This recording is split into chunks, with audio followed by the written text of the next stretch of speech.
Yakura manenu mela kupakela teye Nitaurante nitsintsanga menaka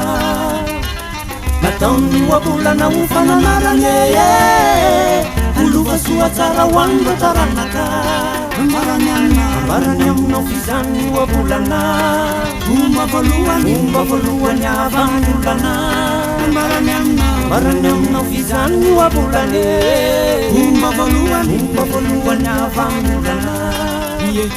Yakura manenu mela kupakela teye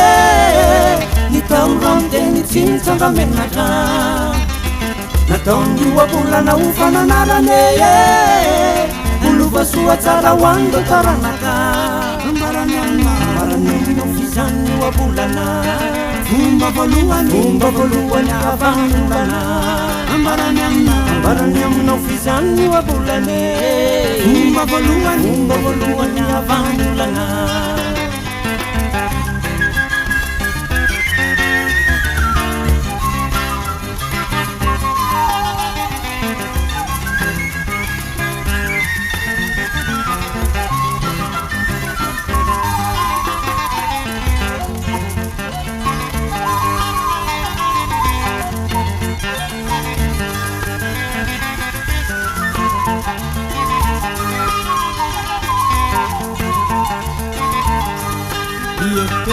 Aoi mansire utaura zantsika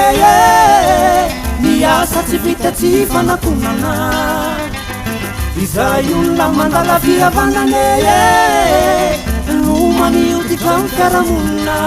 Ambaranyam na ufizany wabulana Umba voluan ya vandulana Ambaranyam na ufizany wabulane Umba voluan ya vandulana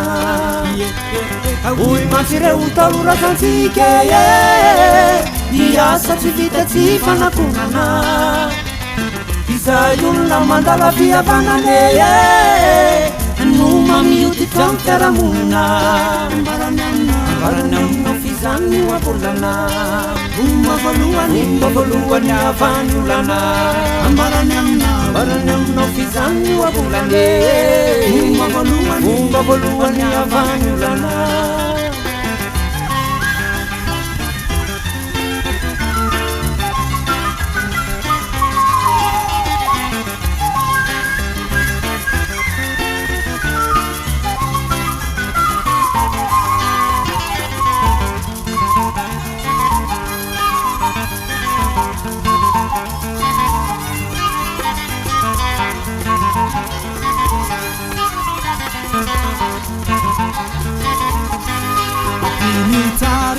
Tsara fansofianaka Atiny tsara fansofianaka Atiny tsara fansofianaka Atiny tsara fansofianaka Atiny tsara fansofianaka Atiny tsara fansofianaka Atiny tsara fansofianaka